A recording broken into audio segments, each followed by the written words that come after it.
Hi friends, welcome to Sujatha pressure cooker. నేను మీ సుజాత. ఈరోజు అయితే మనం శ్రీరామనవమికి చేసే ప్రత్యేక ప్రసాదాలు తయారీ విధానాన్ని చూద్దామండి. పానకము, వడపప్పు, చలివిడి ఇవిగాక మీరు ఏమేమి ప్రసాదాలు చేస్తారో కామెంట్లో తెలియచేయండి. ముందైతే మనం పానకం ఎలా తయారు చేసుకోవాలో చూద్దామండి. ముందుగా ఒక గిన్నెలోకి 1 కప్పు తురిమిన బెల్లం తీసుకోవాలి. వెయిట్లో వచ్చేసి 150 గ్రాములు. ఇలా బెల్లం వేసుకొని 1 కప్పు నీళ్లు కూడా పోసేయండి. ఇలా కొంచెం నీళ్లు పోసి పక్కన పెట్టేస్తే బెల్లం త్వరగా కరుగుతుందండి. మధ్య మధ్యలో స్పూన్తో కలుపుతూ ఉండండి. బెల్లం త్వరగా కరిగిపోతుందండి. దీన్ని పక్కన పెట్టుకొని ఇప్పుడు రోట్లో కానీ మిక్సీలో కానీ ఒక పెద్ద స్పూన్ మిరియాలు, వెయిట్లో వచ్చేసి 5 గ్రాములు, ఇవి మిరియాలు వీటితో పాటుగా 5 లేదా 10 యాలకులు కూడా వేసేసి 2 కలిపి దంచుకోవాలి. మీరు ఈ విధంగా రోట్లో కూడా దంచుకోవచ్చు, లేదంటే మిక్సీలో కూడా వేసుకొని గ్రైండ్ చేసుకోవచ్చండి. విడివిడిగా కంటే కూడా ఇలా కలిపి దంచుకుంటే మంచి ఫ్లేవర్ వస్తుంది. ఈ విధంగా బాగా మెత్తగా దంచుకొని పక్కన పెట్టేసుకోండి. ఇప్పుడు పానకం తయారు చేసుకోవడానికి ఇప్పుడు ఒక పెద్ద గిన్నె తీసుకొని ఇందులో బెల్లం నీటిని ఫిల్టర్ చేసుకోవాలండి. నలకలు ఏమైనా ఉంటే పోతాయి. ఇలా ఫిల్టర్ చేసుకున్న తర్వాత ఇప్పుడు ఇందులో 4 కప్పులు నీళ్లు పోసుకోవాలి. 1 కప్పు బెల్లానికి 1 కప్పు నీళ్లు పోసి నానబెట్టుకున్నాం కదా, ఇంకో 4 కప్పులు నీళ్లు పోసుకుంటే కరెక్ట్గా సరిపోతుందండి. ఇప్పుడు ఇందులో గ్రైండ్ చేసుకున్న మిరియాలు, యాలకుల పొడి కూడా వేసుకొని తర్వాత 1 టేబుల్ స్పూన్ శొంఠి పొడిని కూడా వేసుకోండి. ఎండు అల్లం పొడి అంటారు కదండి, అది 1 స్పూను వేసుకోండి. మీ దగ్గర ఇది లేకపోతే అల్లంలో కొంచెం నీళ్లు పోసుకొని ఫిల్టర్ చేసుకొని ఆ నీళ్ళని ఇందులో వేసుకోవచ్చు. అలాగే 1 లేదా 2 స్పూన్ల నిమ్మరసం కూడా వేసుకొని ఒకసారి బాగా కలపండి. ఇలా బాగా కలిపేసుకొని 2 తులసాకులు, తులసి దళాలు కూడా వేసుకుంటే పానకం రెడీ అయిపోయిందండి. పానకం తయారీ విధానం చూసాం కదా. ఇప్పుడు మనం చలివిడి ఎలా తయారు చేసుకోవాలో చూద్దామండి. 1/2 కప్పు బియ్యపు పిండి తీసుకోవాలి. ఇది పొడి బియ్యపు పిండి అండి, తడిపిండి కాదు.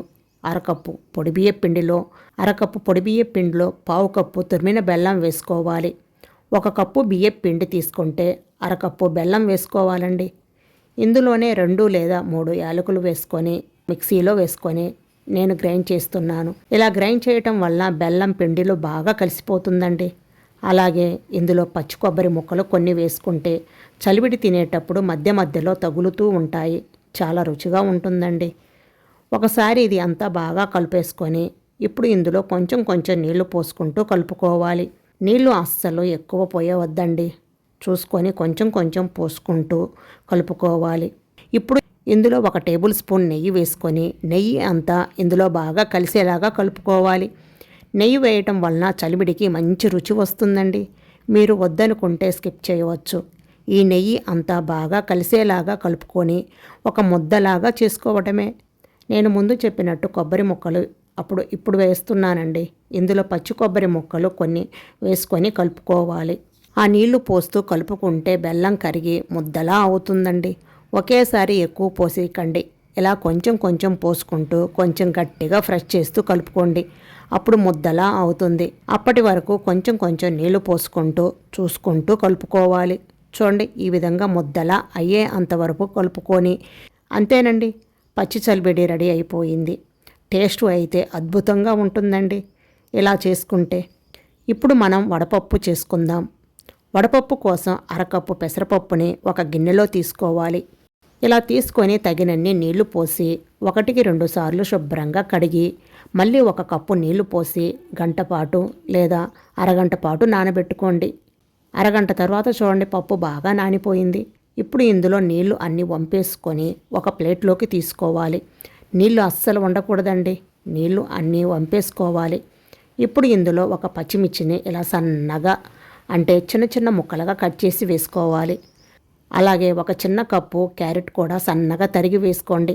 ఇలా కీరా ముక్కలు చిన్నగా కట్ చేసి వేసుకోవాలి. తర్వాత పచ్చి కొబ్బరి తురుము 1/2 కప్పు వేసుకోండి.